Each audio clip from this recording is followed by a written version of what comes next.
Laurent qui l'a découvert, on va dire, en cherchant un petit peu sur internet. Et on s'est rendu compte qu'en fait c'était un trophée qui correspondait à énormément de choses qu'on faisait déjà dans l'entreprise. Donc on s'est retrouvés quand il m'a montré un petit peu le contenu des questionnaires et des thématiques. On s'est dit oui, en fait c'est à peu près les thématiques qu'on retrouvait sur d'autres trophées auxquels on avait déjà participé, mais qui étaient plus locaux. Et là, ça avait une dimension nationale, c'était organisé par des organisations vraiment reconnues. Et c'était l'occasion aussi de participer à un trophée dans lequel il y avait plein de domaines, de secteurs d'activité différents. Et donc pour nous, représenter un petit peu à notre échelle la filière vitivinicole bordelaise en étant petite entreprise familiale, on s'est dit c'est un gros challenge, mais quelque part ça va nous faire un gros travail de synthétisation pour faire un dossier, mais ça peut aussi nous aider à voir comment on se situe un petit peu au milieu de toutes ces grandes entreprises et de voir si réellement nos actions elles sont si elles sont bien vues à l'échelle nationale ou pas, voilà, pour se comparer un petit peu et s'inspirer de ce que font les autres finalement aussi.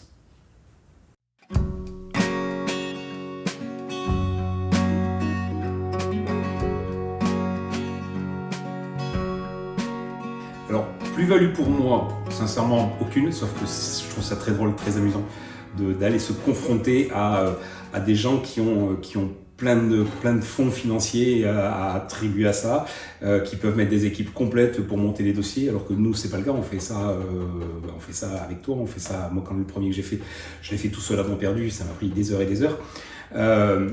La satisfaction, c'est de pouvoir dire que on a gagné, que j'ai pu aller à la Sorbonne, visiter la Sorbonne, parce qu'il y a la remise des prix était à la Sorbonne, que j'ai pu rentrer dans divers ministères, qu'on parle de nous. On nous oublie aussi sec, hein.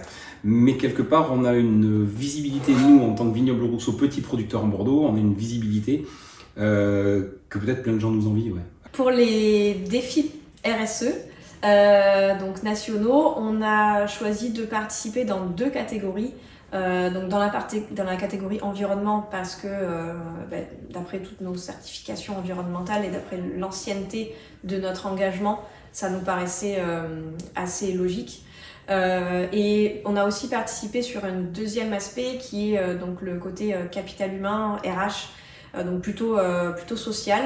Où là, on a plus essayé de mettre en avant toutes nos démarches vis-à-vis de nos salariés, nos démarches avec les jeunes du centre Jean-Hilaire Jambon, la formation au sein de l'entreprise, parce qu'on a une grosse politique de formation interne.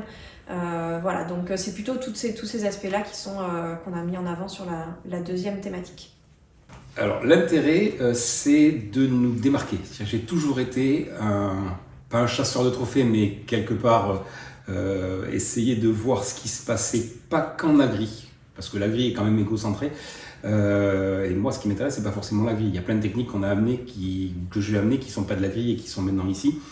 Et quand j'ai fureté un petit peu sur Google et que j'ai vu qu'il y avait un défi RSE, que j'ai regardé un petit peu ce que c'était, que j'ai vu que c'était la naissance suivante d'un défi où on avait déjà participé il y a 10 ans, je me suis dit, on va se lancer. Et comme j'avais quelqu'un sous la main qui faisait pas grand-chose, toi, je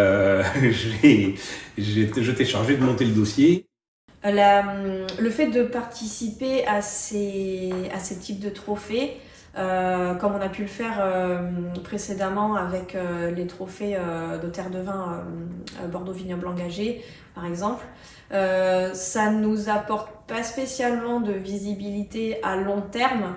C'est un petit peu des coups de com', on va dire, ponctuels qui sont réalisés grâce à la presse locale et aux médias des organisateurs. Nous, on a très peu de communication. Jusqu'à présent, on communiquait peu.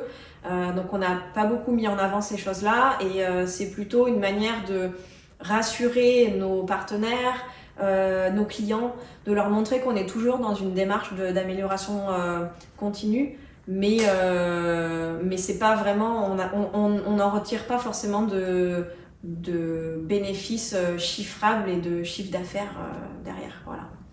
Alors, quand on a postulé pour les trophées défis RSE, donc on a postulé dans 2 catégories. La catégorie capital humain et RH et la catégorie environnement. Donc dans ces 2 catégories, on a été nominé dans les 8 lauréats qui étaient potentiellement gagnants de la catégorie. Donc en fait, quand on est monté à Paris, on savait qu'on avait potentiellement gagné un trophée dans une des 2 catégories. Pendant la remise des trophées, il y a tout d'abord le premier trophée dans la catégorie dans laquelle on avait postulé qui a été remis donc à une autre entreprise. Donc on s'est dit bon bah c'est bien pour nous, on a eu le deuxième, donc le trophée environnement, on était content, on s'est dit bon c'est cool. Et finalement, lors de la remise du trophée environnement, notre nom n'est pas cité.